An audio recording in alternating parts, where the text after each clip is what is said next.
Welcome to the Economic and Market Analysis Division's new webcast series on the state of the nation's housing markets. We will be providing quarterly updates on national, regional, and local economic and housing market conditions. In this first episode, we will be focusing on conditions and data during the fourth quarter of 2017. And as time permits, I may give some hair tips for men for the spring at the end of the briefing. Before I begin, I'd like to thank Randall Goodnight and Wendy Ip, who put together all of the maps that you'll see in this presentation. We try to be consistent with the color themes of the maps. Brown indicates worse off conditions or declines in a variable, and blue indicates better conditions or increases. First, we're going to discuss the economy, then we'll look at the sales and the rental markets. This first figure shows the year-over-year percentage change in non-farm payrolls since 2007, looking at the 12-month and 3-month averages through December of 2017. Non-farm payrolls are a measure of the number of jobs in the economy. The 12-month average is shown in blue, and the 3-month average is shown in red. During the 12 months ending December 2017, non-farm payrolls averaged 147 million jobs. This was up 1.6%, or 2.3 million jobs from a year ago. The rate of growth was down from 1.8% a year ago and has been slowly declining since peaking at a rate of 2.1% in 2015. The 3-month year-over-year average through December was up by a lower rate of 1.5%, and you can see that the red line is slightly below the blue line. Total job gains during the fourth quarter were led by the education and health services sector, which added 489,000 jobs, and the professional and business services sector, which added 462,000 jobs. These were up 2.1% and 2.3% respectively. The construction subsector had the fastest rate of growth, up by 3.3% from a year ago, with 229,000 new jobs added. Every region in the country added jobs during the fourth quarter relative to a year ago, and you can see the entire country is shown in blue. The year-over-year rate of growth for the nation during the fourth quarter of 2017 was 1.5%.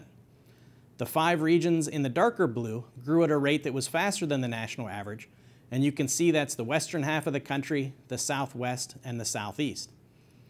Growth was strongest in the northwest at 2.2%, led by gains of 2.5% in Oregon and 2.3% in Idaho. Among all the states in the country, the fastest rate of growth occurred in Nevada, which was up by 3%, followed by Utah at 2.7%. The national unemployment rate was 3.9% during the fourth quarter of 2017. This was down from 4.5% a year ago. Regions in blue had an average unemployment rate that was below the national average, while those in brown were above it, with the unemployment rate ranging from 2.8% in the Great Plains to 4.5% in New York, New Jersey. On a state level, rates ranged from lows of 1.9% and 2.2% in Hawaii and North Dakota to 6% in the District of Columbia and 7% in Alaska. It should be noted that these numbers reflect the values before the Bureau of Labor Statistics re-benchmark that occurred on March the 12th. However, we want to note that the changes after the re-benchmarking were relatively minimal. Unemployment rates were down in 7 regions, they were unchanged in 2, and they were up very slightly in New England by 0.1%. The areas in the darkest shade of blue declined faster than the national average, which was a 0.6 percentage point decline. The light blue areas declined at a rate slower than the national average, with the brown areas representing no decline or a slight increase. The largest decline occurred in the southeast, which was down by 1.1 percentage point. Let me give an overview of current housing market conditions. Sales market conditions are generally a mixture of balanced to tight conditions throughout much of the country. And just as a bit of a background, balanced conditions exist when the quantity of housing supplied equals the quantity demanded. Soft markets occur when the quantity of housing supplied exceeds the quantity demanded and we have a housing surplus. And tight markets occur when demand exceeds supply and we have a shortage. All 3 home price indices show that home sales prices continue to increase during the fourth quarter, between 6 and 7%. with the rates of gain up slightly relative to a year ago. Home sales increased by 1% during the 12 months ending November 2017, and that's according to CoreLogic data. Inventories of new homes for sale were up by 15% from a year ago, and they were down by 12% for existing homes. Based on the current rate of home sales, there's a 5.5 months supply of new homes, and despite the rise in inventory, the month's supply for new homes is down from a 5.6 month supply a year ago, indicating that supply is not keeping pace with demand. And there's a 3.2 month supply of existing homes. This is down from a 3.6 month supply a year ago. The supply of existing homes continues to decline. And just to note, we consider a balanced supply to be about a 6-month supply. The sales vacancy rate was 1.6% in the fourth quarter. This was down from 1.8% a year ago. Apartment markets around the country are relatively balanced, but there's also a lot of variation, as we will see in the next slide. 56% of apartments that were completed in the third quarter of 2017 were absorbed in the fourth quarter, and this compares with a rate of absorption of 58% a year ago. And finally, multifamily production increased by 4% in the fourth quarter relative to a year ago. So let's take a look at those regional conditions. These are assessments provided by our field economists throughout the country. Relative to last quarter, improvements in an area are shaded in blue, and declines in conditions are shaded in brown. On the sales side, conditions in general seem to be a mix of balanced to tight conditions, with the exception of the Southeast and the Midwest, where conditions range from balanced to slightly soft. Conditions have tightened a bit more in the Mid-Atlantic. Previously soft conditions in some markets of the Midwest have improved.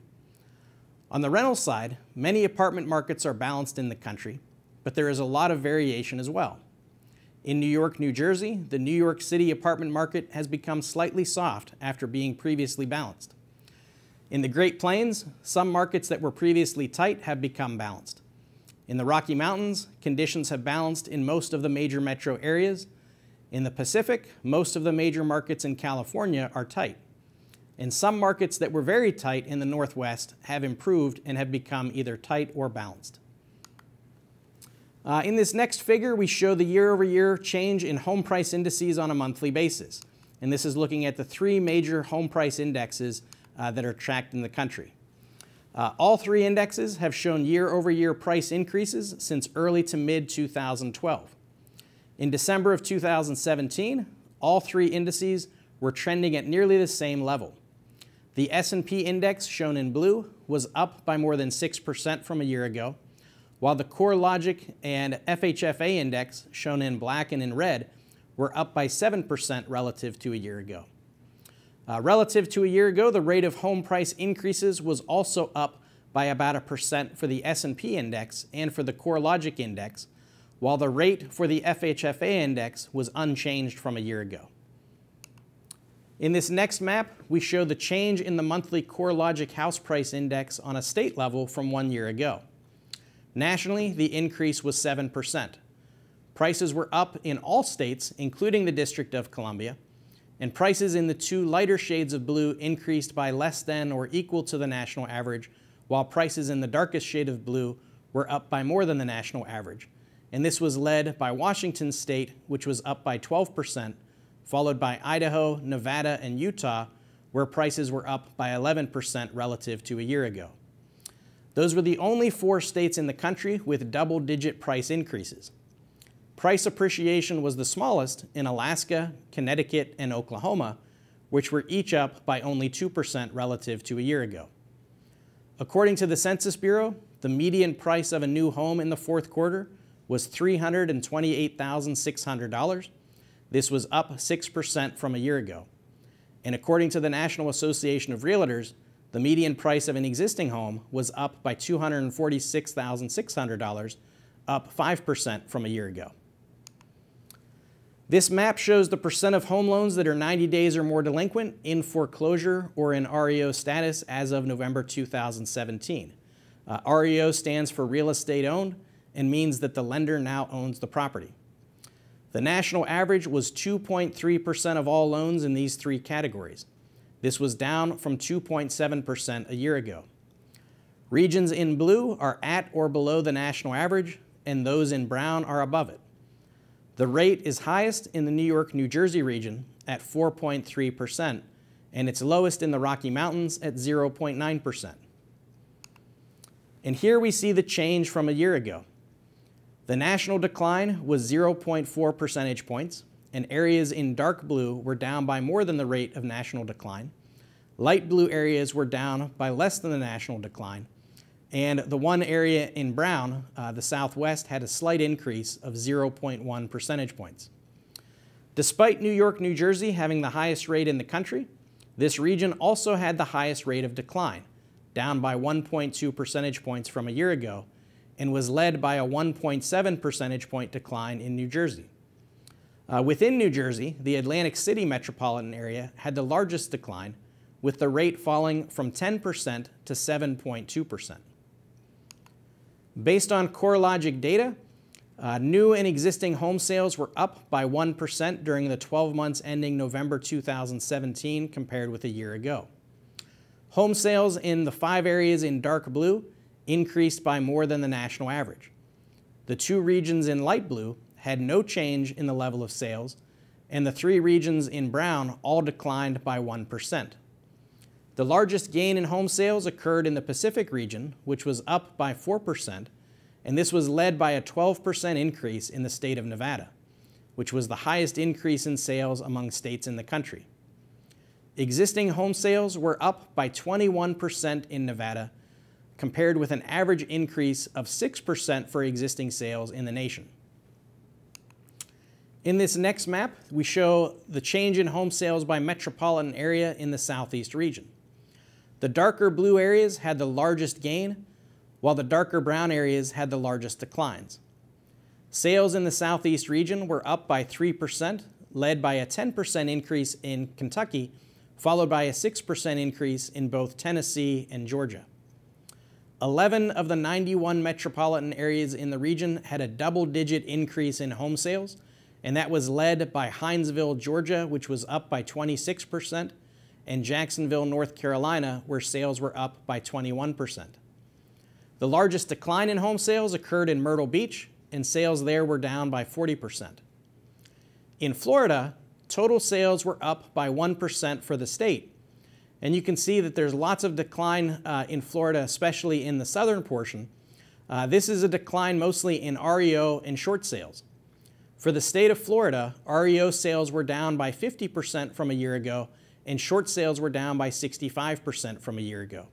As you may recall, Florida had a very high rate of foreclosure, and so they're still working off a lot of that inventory as they become more of a balanced market.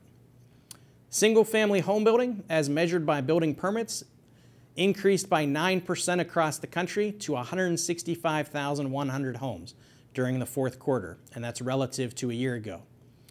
Overall home production remains low compared with historic levels.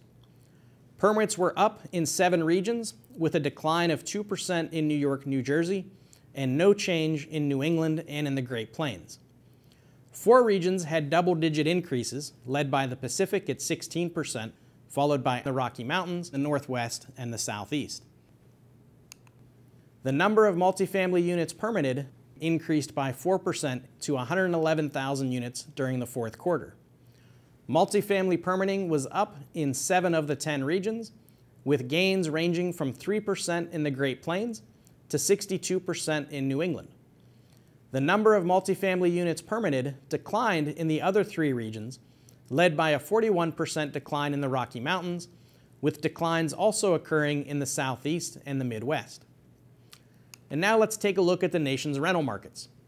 This map shows the average vacancy rates for each region. According to Reese data, the national vacancy rate was 4.5% during the fourth quarter. Vacancy rates ranged from 3.6% in the Pacific to 5.6% in the Southwest.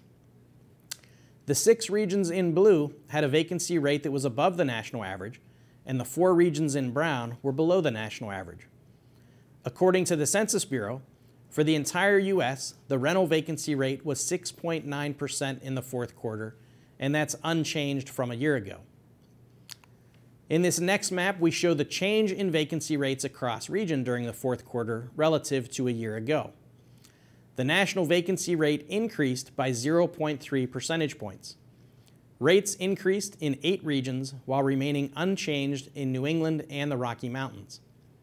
Gains were highest in the Great Plains, up by 0.7 percentage points, followed by the New York, New Jersey, and Southwest regions, which were both up by 0.6 percentage points.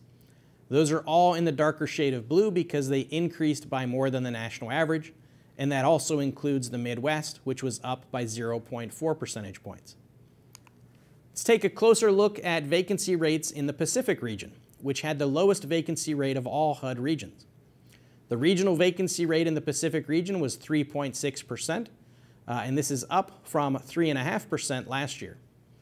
The map shows the vacancy rates of 35 metropolitan areas relative to the national rate.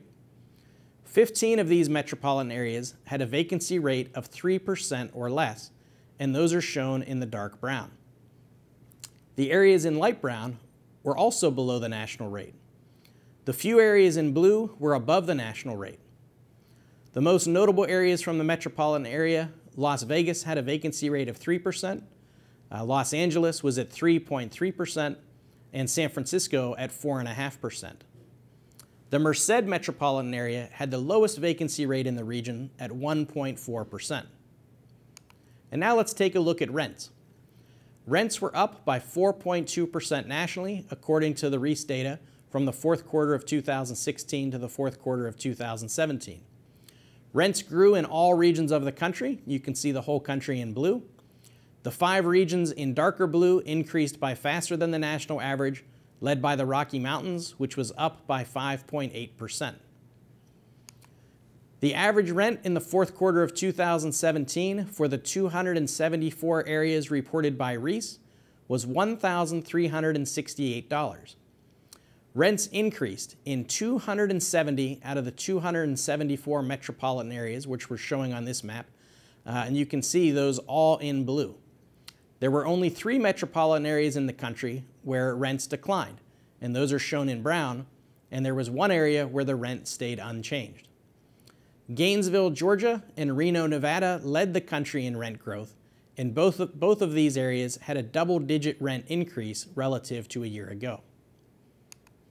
And now let's take a closer look at the Southwest region, where regional rent growth was 4.9%. Rents in the fourth quarter were up in all 42 of the metropolitan areas, and you can see they're all shown in blue.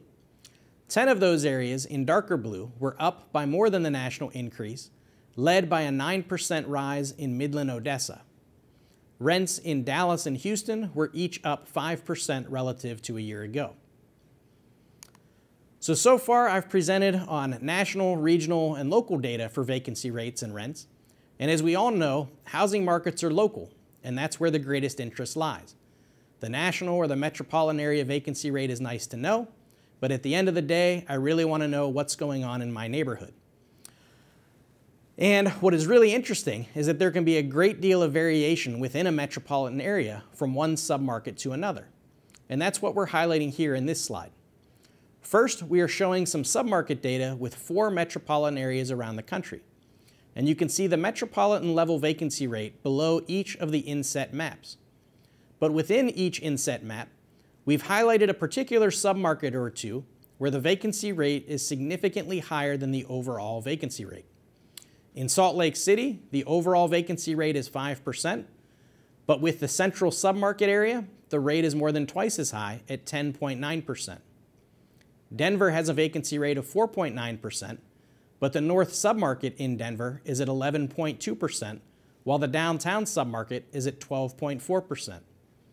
In Atlanta, the overall vacancy rate is 4.7%, while the midtown market is more than twice as high at 10.8%. And finally, in Nashville, the rate is 5.9%, but the rate in the downtown submarket is 13.7%. So you can see that market conditions can vary significantly within a metropolitan area as well. Even though the overall market may be considered balanced, conditions within that market can vary significantly. So in summary, Year-over-year job growth for the fourth quarter of 2017 was 1.5%. Sales markets are considered to be a mix of balanced to tight conditions in most of the country. Home prices were up between 6 and 7%, and home sales increased by 1% relative to a year ago. Rental conditions are balanced in many markets around the country, and rents were up by more than 4%, and vacancy rates were up by 0.3 percentage points. For additional information, you can please go to the U.S. Housing Market Conditions website on huduser.gov. You can talk with your local regional and field economist, or you can always feel free to contact me. And I'm getting notice from our producers now that we're out of time, so I guess we're going to have to hold off on those hair tips until maybe next time. So we plan on doing this every quarter. The next update that we will be giving will be for the first quarter of 2018. So until then, take care, and we'll see you in a few months.